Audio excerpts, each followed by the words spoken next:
Halo, saya Aristio Abner. Saya mewakili pemuda GKJ Grogol.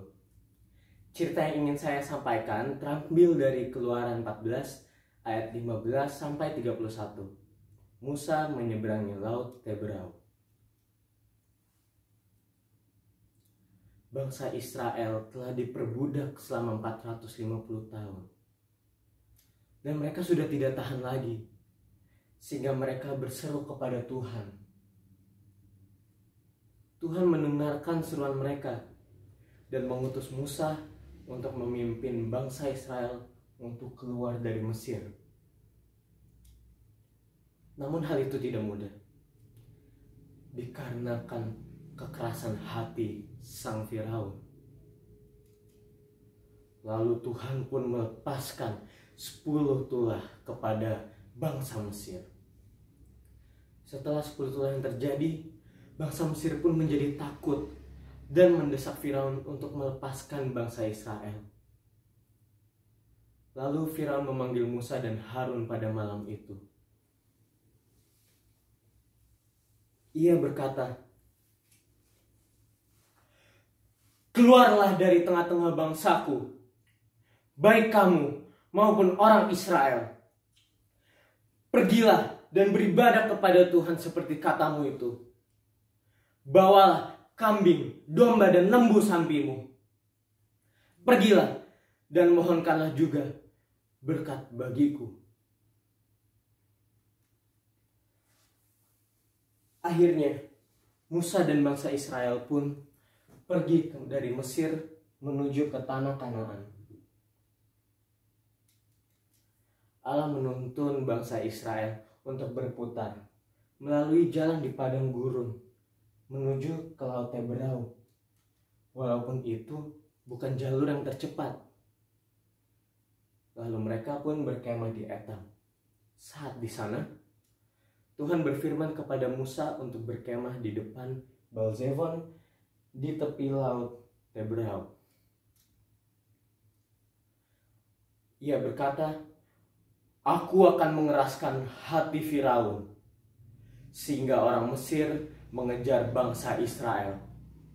Dan aku akan menyatakan kemuliaanku kepada mereka, sehingga orang Mesir mengetahui bahwa aku adalah Tuhan." Lalu Musa pun memimpin bangsa Israel ke tepi Laut Teberau seperti yang telah Tuhan perintahkan. Lalu datanglah orang Mesir menyusul bangsa Israel dengan segala kuda dan 600 banyaknya kereta terpilih sekaligus dengan perwira-perwiranya. Bangsa Israel menjadi takut dan mempertanyakan Musa, "Apakah karena di Mesir tidak ada kuburan, maka engkau membawa kami untuk mati di padang gurun ini? Kami lebih baik bekerja kepada orang Mesir daripada mati di sini." Tetapi Musa berkata, "Janganlah takut, berdiri dan lihatlah keselamatan dari Tuhan yang akan diberikannya kepadamu. Sebab orang Mesir yang kamu lihat hari ini tidak akan kamu lihat lagi untuk selama-lamanya." Tuhan lalu berfirman kepada Musa untuk memimpin bangsa Israel untuk berangkat dan menyeberangi laut. "Angkatlah tongkatmu dan ulurkanlah tanganmu ke atas laut dan belahlah airnya." Orang Mesir sudah dekat.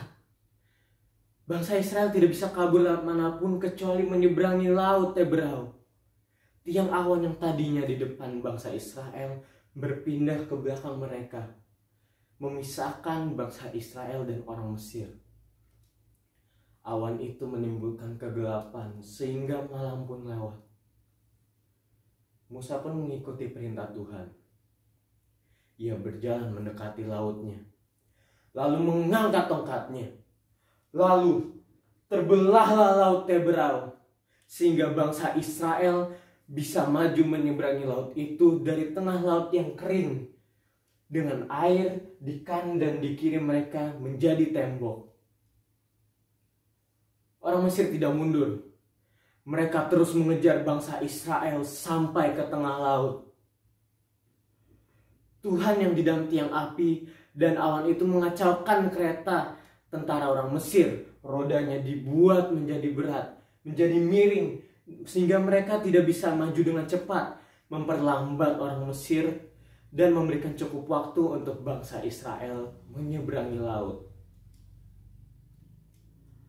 Lalu saat sudah di seberang, Musa mengangkat lagi tongkatnya seperti yang Tuhan firmankan kepadanya untuk menutup kembali belahan laut Teberau, memakan semua pasukan tentara orang Mesir sampai tidak ada yang selamat.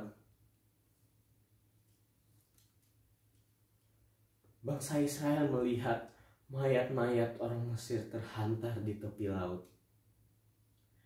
Bangsa Israel melihat betapa besarnya kekuatan Tuhan dan perbuatannya yang dilakukan untuk menyelamatkan mereka.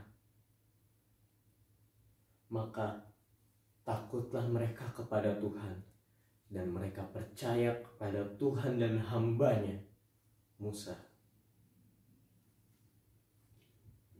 Dari cerita ini kita bisa melihat walaupun yang kita alami terasa buruk, jika kita percaya kepada Tuhan, maka pasti Tuhan akan menolong kita dan pertolongan Tuhan akan datang tepat pada waktunya.